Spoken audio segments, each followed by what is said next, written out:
Alger, 1956. La Casbah devient le cœur battant d'une guerre qui ne dit pas son nom. Ses ruelles étroites, ses murs blanchis par le temps, ses escaliers abrupts, tout devient piège et refuge à la fois. Dans ce labyrinthe de pierre, chaque porte peut cacher un secret, chaque silence peut annoncer un drame.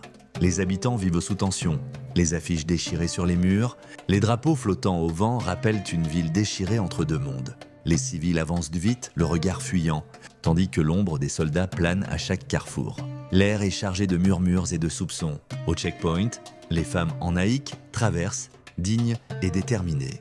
Sous leur voile blanc, elles transportent sacs et messages. Les soldats fouillent, inspectent, doutent, mais derrière ces gestes du quotidien, c'est toute une stratégie souterraine qui se joue, une guerre dans la guerre, où l'héroïsme prend des visages ordinaires. Dans les ruelles, les paras avancent en colonne. Casques, treillis, armes serrées. Leurs pas résonnent sur les pavés, lourds, réguliers.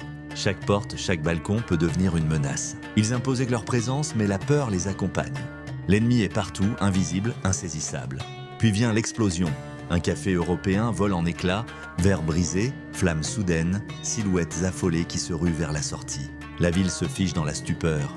Dans ce chaos, les cris se mêlent au fracas des chaises qui tombent et des murs qui tremblent. Un instant suffit pour rappeler que personne n'est à l'abri. Au milieu de cette tourmente, un visage incarne la résistance. Yassef Saadi, déterminé, tendu, il porte dans son regard la volonté d'un peuple décidé à briser ses chaînes. Sa silhouette devient symbole, son silence, un discours plus fort que les armes. Mais la bataille d'Alger n'est pas seulement militaire, elle est psychologique, infernale. Dans les caves et les cellules, les lumières crues s'abattent sur les visages. Les cris résonnent derrière les murs épais. Les corps plient, mais la détermination demeure. Les couloirs sombres deviennent témoins de souffrance, de résistance, d'aveux arrachés dans la douleur. En une seule année, près de 3000 morts, 24 000 arrestations, 3000 disparus. Des chiffres glacés, mais derrière eux, des vies brisées, des familles déchirées, une ville marquée au fer rouge.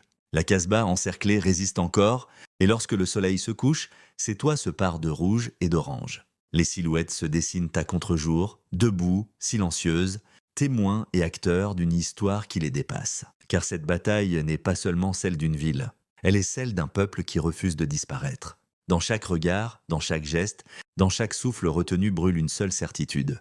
La mémoire de la Casbah ne s'éteindra jamais.